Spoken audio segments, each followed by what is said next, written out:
A special thanks to all those in collaboration with KPP and Art, World Outreach, and individuals within this ministry for your selfless and heroic efforts in this war against depression. As my goal has, is, and will always be to eliminate suicide.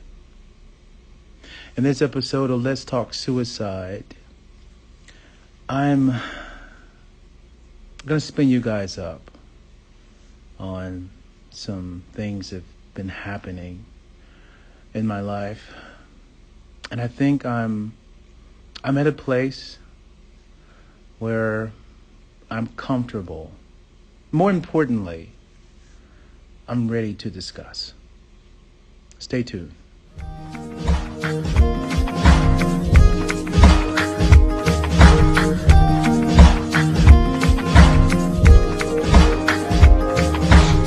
Where do I start?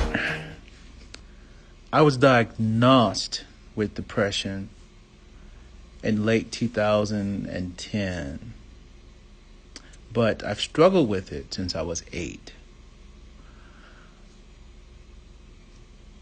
There has been years where I've struggled through, and I can remember it was at least a couple months short of a decade. It seemed like a never-ending stream of unfortunate events that played out in my life. It was almost as if reading a horror story, and it's like it's so tragic. There's nothing good in it. I don't know what got me through those 10 years. Of course, there was a suicide attempt. Being so fed up, being so tired, being so exhausted, being just so beaten and defeated that I was literally on my knees carving into my wrists with this razor. I'm comfortable talking about it now because that's a moment, that's a part of my life, a instrumental piece in how I became the man I am today. Don't get me wrong. You can be rich. You could be the wealthiest person on the planet. You can have several successful businesses you're running. You can have your life in order. You can have your creativity that's on point. And people are leaning in, falling out of their seats just to listen to what you have to say. Every so often you can go home and ponder suicide. Depression, if left unchecked, it sits and it makes this large hole in which we try and fill it with what we think belongs there. I know I've said that depression is your past that's haunting us, and which it is. It's that voice that calls out that says you're not being creative enough. You're not using all of your stuff. I heard someone say this. You want to live full and die empty. It rumbles my foundation. It changes my perspective. To me, what better way to do that than take your creativity to the next level, to the highest peak? You are not only making an exceptional living off this here, but you are changing the ways of the world. Maya Angelou had once said during her prime, people will forget what you said. People will forget what you did. But people will never forget the way you made them feel. And I explained this to a friend of mine driving home from work. I said that sometimes it's like you being blessed with the gift of flight. But your occupation, what you're currently doing to sustain your living, requires your feet to remain on the ground. Days I spent outside of who I am on the inside, my identity, my craft, He sat back and thought about that for a minute. And then he said, then why do you stay? To me personally, especially for someone who has made commitments, and they oftentimes they like to see things through. Leaving something undone is almost like giving up. And one of the commitments that I made was to see this contract through. And it requires my feet to remain on the ground. I'm not going to speak too much in military lingo, but I'll just keep it as simple as that. And most people, I think, who are in that kind of situation or circumstance, they find themselves debating, what am I doing? Who am I? Am I invested in this? Which it doesn't offer much of a challenge when it comes to my creativity. I'm not using all my stuff. I'm not living full. I'm not using everything. Those skills no one else has. And I get a little bit rusty after a while. How relevant is my life? How relevant is my work? What impact have I made? How many ideas have I acted on?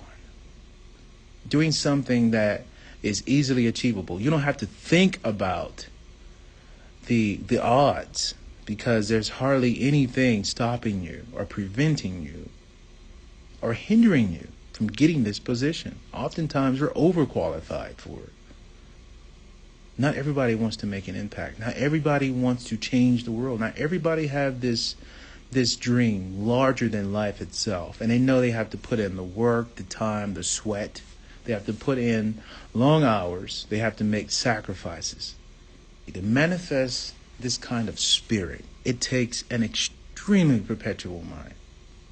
It's that voice that keeps calling out and saying, Kimble, you're not using your creativity. The greatness that's within you, it's not being used. I don't want to give my life to something that my heart isn't really in.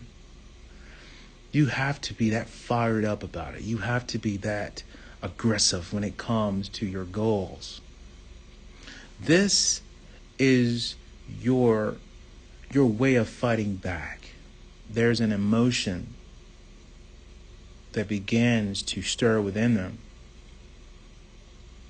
And continue to do it enough times,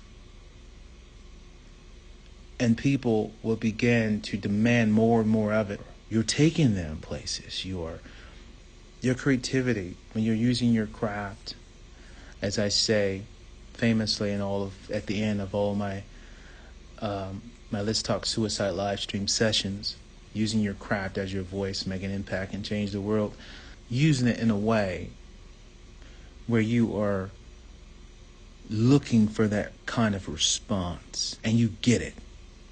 During the time when I was an aspiring writer on Protagonized, I used to write things, and people used to say how they cried when they read it. But shortly after that, I said, I want them to feel glad to have taken this journey. And I didn't learn how to write like that on my own. Whenever I do get a chance to sit down and read a good novel I can sink my teeth into, is I have sticky notes where I occasionally plop them down on different pages.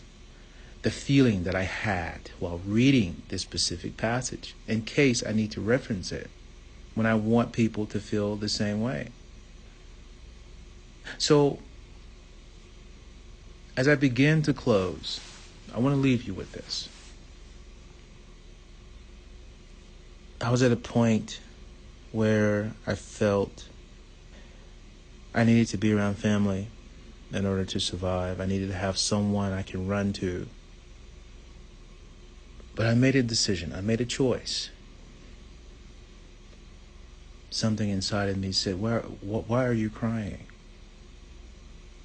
You're crying as if you're the victim. as if you're powerless against this. Be proud of who you are. Overcome it. It's hard. It's really, really hard to simply tell yourself to stand up. Don't throw a pity party. Be better than this. Especially when it feels like the world is against you. It's very, very hard. I understand that. But when you do tell yourself that for the first time, it almost feels, I'm awake now. I'm not going to stand by and become a victim. I'm better than this. I can produce greatness. I had to stand within myself and say, even though I'm not where I want to be, even though I'm not exercising all of my creativity, I'm not expressing myself in a way that I was born to, I must somehow, some way, find the time to use my craft as my voice, make an impact, and change the world.